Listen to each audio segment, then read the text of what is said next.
Chair recognizes Ms. Campbell of Methuen.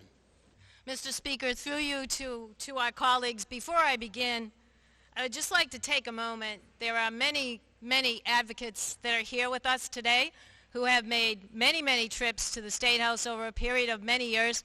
I would just like to rise and give them an acknowledgement from this body. Thank you very much.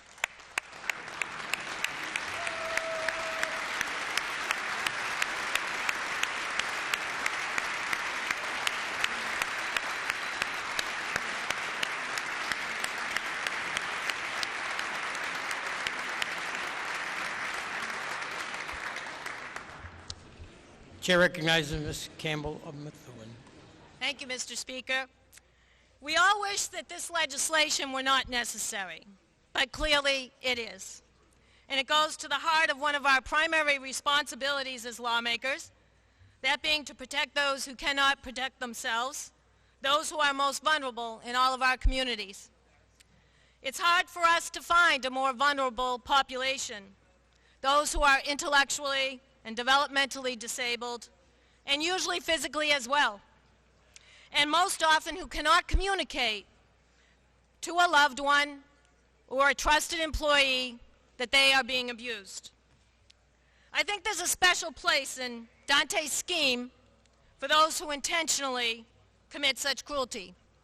That being said, there is also a very special place in the opposite side of the universe for those who faithfully, patiently, and compassionately care for the incapacitated. And to use JFK's words, they do God's work here on earth. We all know that it's physically, emotionally exhausting, and we all know that they are underpaid to a great extent, and they provide a tremendous service to our fellow human beings. These caregivers deserve our protection, our gratitude, our love, and our support. Mr. Speaker, I would like to thank you and your staff, the gentlewoman from Newton and her staff, the gentleman from Boston, my Senate colleague, the gentleman from Shrewsbury, and the gentlewoman from Hollister, and certainly not least, my team. And all of you who worked over a period of years with so many families and advocates to bring before us a bill that will be upheld in a court of law, protect caregivers' rights, and most importantly, protect some of our most vulnerable citizens.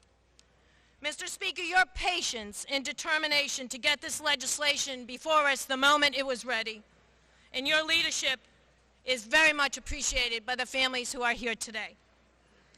To the Disabled Persons Protection Commission, the ARC, the Disability Law Center, our public counselors, SEIU, thank you for sticking with us and working with us when you were understandably tempted to walk away in frustration.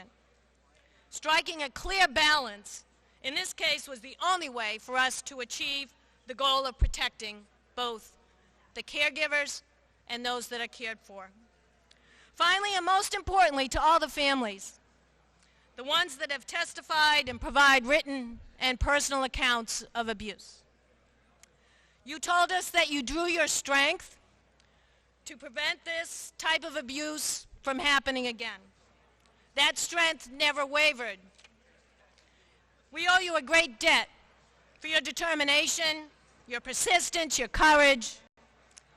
As reported cases continue to rise, we need you to continue to be our eyes and ears so that we can ensure that this legislation is as effective as it can be. We will never end abuse, but with your help we can do all that the Commonwealth can to uphold our responsibility to protect those who, no fault of their own, need our protection. And this great body supports that commitment. And we'll all be judged in our determination to uphold it. Thank you, Mr. Speaker, and I want to thank all of my colleagues for your active and participant support in this legislation.